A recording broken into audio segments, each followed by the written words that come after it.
அகர முதல எழுத்தெல்லாம் ஆதிபகவன் முதற்றே உலகு.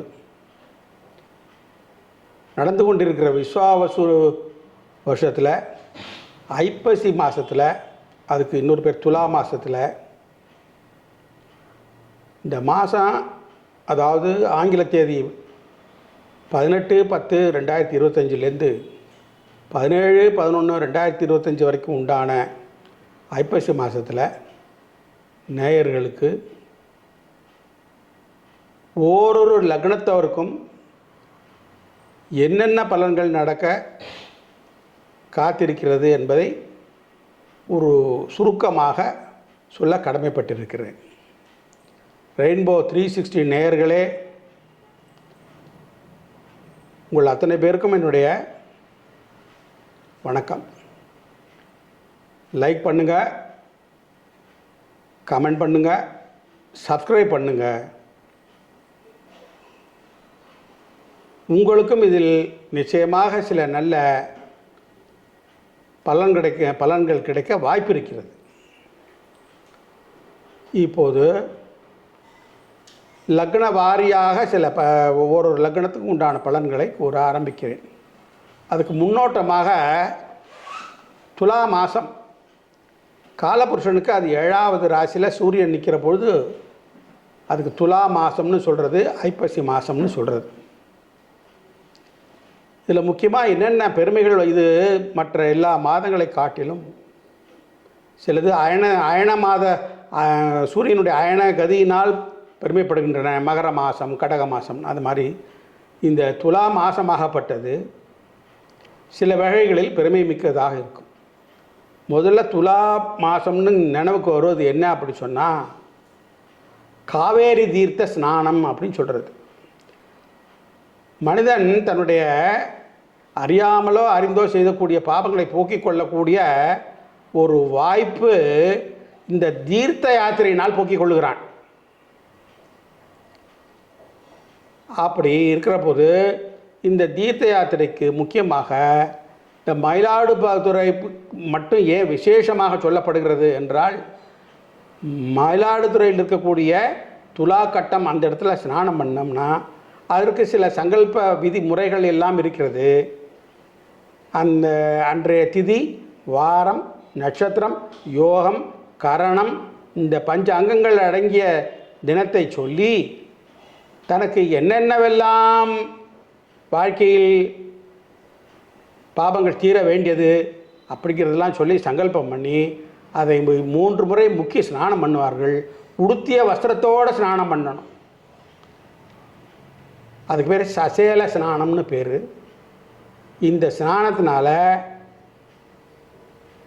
நம்ம எதிர்பார்க்குற சில பாபங்கள் போக ஒரு வாய்ப்பு தேடி கொடுத்துருவார்கள் நம் முன்னோர்கள்.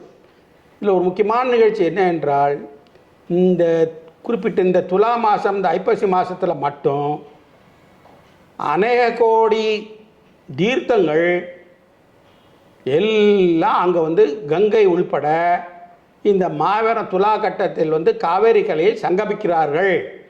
அப்போ ஒரு முறை ஸ்நானம் பண்ணால் எவ்வளவு நமக்கு பலன் கிடைக்கும் யோசனை செய்து பாருங்கள். முன்னோர்கள் எல்லாம் தீர்க்கதரிசிகள் அவ்வளவு கண்டுபிடிச்சு நமக்கு சனாதன தர்மத்தை பேணி காக்க வழி சொல்லி கொடுத்துருக்கிறார்கள். அதனால் முடிந்தால் நீங்களும் அங்கே பயணித்து துலா ஸ்நானத்தை நிறைவேற்றுவீர். இதில் இன்னொரு ஒரு வாய்ப்பும் கொடுத்துருக்கு. இந்த 30 நாளில் இன்னும் ஒரு வாய்ப்பு கடைசியில் கொடுத்துருக்கு. போக முடியாதவர்கள் ஏதாவது ஒரு சூழ்நிலையால், உடல் கோளாறோ அல்லது வேறு எந்த சூழ்நிலை போகாத முடியவர்கள் ஐப்பசி மாதத்தில் கடைசி நாள் அன்று, அதுக்கு பேர் முடவன் முழுக்கு அப்படின்னு சொல்கிறது வழக்கம். அன்றைக்காவது போய் குறைந்தபட்சம் படியில் உட்காந்து அந்த ஜலத்தை எடுத்து புரோட்சணம் பண்ணிட்டாவது வாங்க. அது சில பேருக்கு சில மந்திரங்கள் தெரியும், சில பேருக்கு அந்த சாதாரணமாகவே அங்கு அன்றைய தினம், கிழமை, வாரம், நட்சத்திரம், யோகம், கரணம், இந்த ஆண்டினுடைய பெயர், இதை மட்டும் மனதில் நினைத்து கொண்டு சூரியனை பார்த்து முக்கிய ஸ்நானம் செய்தால் நிச்சயமாக பலன் உண்டு.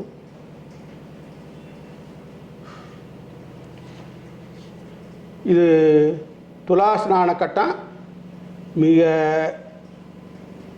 ஒரு சுலபமான முறையில் சிம்பிளாக இப்படி பண்ணலாம். இது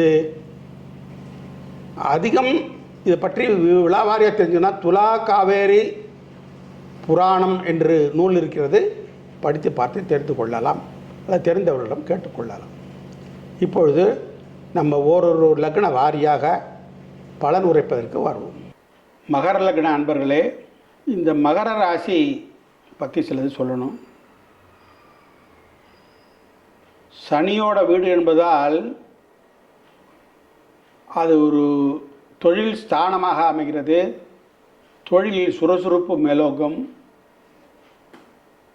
அது ஒரு நிலதத்துவ ராசி. இந்த இடம் எப்பொழுதுமே தனிமை விரும்பி என்றே சொல்லலாம். மசூதி, சிறைச்சாலை, பிணவரை, மாட்டுத் தொழுவம், நில என்பதை ஆகியவைகளை சுட்டி காட்டக்கூடிய இந்த ராசி.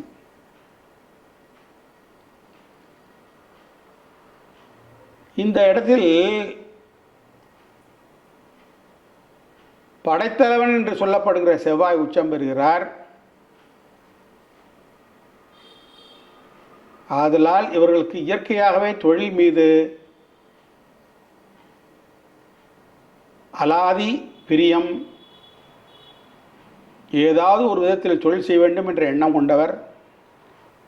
உத்தியோகத்தை அவ்வளவு விரும்ப மாட்டார்கள். இவர்கள் அடிமை தொழிலை விரும்ப மாட்டார்கள் நண்பரே. இதுதான் இவர் இந்த மகர லக்னத்துடைய ஒரு சில சிறப்பு அம்சங்கள்.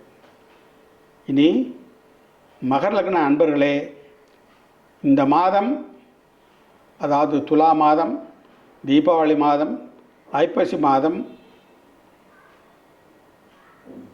இதற்கு இன்னொரு பேர் உண்டு, சரத் ருது என்று சொல்லுவார்கள். 12 மாதங்களை 2 பிரித்திருக்கிறார்கள் அல்லவா. 2 மாதம் சேர்ந்தது ஒரு ரிது. 6 மாதம் ஒரு அயனம். இந்த மகரம் ஒரு அயனம், அதான் உத்தராயணம். இந்த அமைப்பிலே மகர லக்ன அன்பர்களுக்கு இந்த ஐப்பசி மாதத்திலே ஒரு சில பலன்களை கூற முற்படுகிறேன். இதை கண்ணுறும் நேயர்கள், ரெயின்போ 360 நேயர்கள் லைக் செய்யுங்கள். ஏதாவது உங்களுக்கு கருத்துக்கள் இருந்தால் பதிவு செய்யுங்கள். அந்த கருத்துக்களை பார்த்துவிட்டு மேற்கொண்டு எந்த விதத்தில் உங்களுக்கு படைப்புகளை தரலாம் என்று நீங்கள் சப்ஸ்கிரைப் செய்தால் அவர்களுக்கு இந்த ரெயின்போ 360 நிறுவனத்துக்கு ஏதுவாக இருக்கும் என்று கேட்டுக்கொள்கிறேன். இப்பொழுது பலன் சொல்லுக்கு வருகிறேன். மகர லக்ன அன்பர்களே, இப்போது சனி முயற்சி ஸ்தானத்திலே சஞ்சாரம் செய்து கொண்டிருக்கிறார்.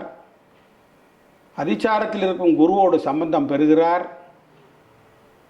மற்ற எந்த லக்னக்காரர்களை காட்டிலும் மிக அற்புதமான மாதம் என்றே சொல்ல வேண்டும். காரணம், யோகத்தை கொடுக்கக்கூடிய சுக்கிரன், புதன், லாபத்தை கொடுக்கக்கூடிய செவ்வாய் அமர்வு இந்த மாதத்தில் ஏற்படுகிறது. இதனாலே தொட்டதெல்லாம் பொன் என்று சொல்லக்கூடிய மாதம். உங்களது நெடுநாளைய முயற்சி இப்பொழுது வெற்றியாகும் நேரம் வந்துவிட்டதே. முயற்சி ஸ்தானத்தில் சனி அழகாக வைத்திருப்பதால், அது மட்டுமின்றி வண்டி வாகன சுக ஸ்தானாதிபதியான செவ்வாய் தன் வீட்டுக்கு கேந்திரத்தில் அமர்ந்திருப்பதால் அன்பர்களே, குறிப்பாக வாகன தொழில் செய்பவர்கள், வாகன மெக்கானிக்குகள், வீடு கட்டும் ஒப்பந்தக்காரர்கள், புரோக்கர்கள், இவர்கள் பெரிதும் இந்த லக்னத்தில் உள்ளவர்கள் யோகத்தை அடைவர். அது மட்டுமில்லாமல் புத்திரஸ்தானம் வலுப்பெற்று திகழ்வதால் குடும்பத்தில் ஒரு புது வரவு ஒன்று உண்டு. நீண்ட நாள் எதிர்பார்த்த தடைபட்ட திருமணம் தம்பதியரிடையே பிணக்கு நீங்கி ஒருமித்த கருத்து ஏற்பட்டு அவர்கள் இருக்குமிடத்தில் வந்து சேரும் சூழ்நிலை உருவாகும். அன்பர்களே,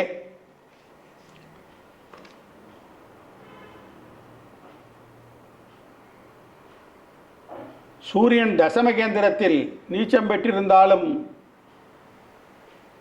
அதுக்கு வீட்டிருந்த கிரகத்தோடு ஆதாயஸ்தானத்தில் இருப்பதால் சிலருக்கு வெகுமதியும் பாராட்டும் கிடைக்கக்கூடிய மாதம் இது. அன்பர்களே, மகர லக்னத்துக்கு சப்தமஸ்தானத்திலே உச்சக்ஷேத்திரத்திலே குரு அழகாக வீற்றிருக்கிறார். அந்த இடம் நீர் ராசி. உங்களது முழு ஆற்றலும் சனி மூலமாக வெளிப்பட்டு பதவி, பட்டம், அந்தஸ்து இதனை கொடுக்கக்கூடிய குருவால் அனைத்தும் கிடைக்க முயற்சி கொடுக்கக்கூடிய மாதம் இந்த மாதம். நன்றி, வணக்கம்.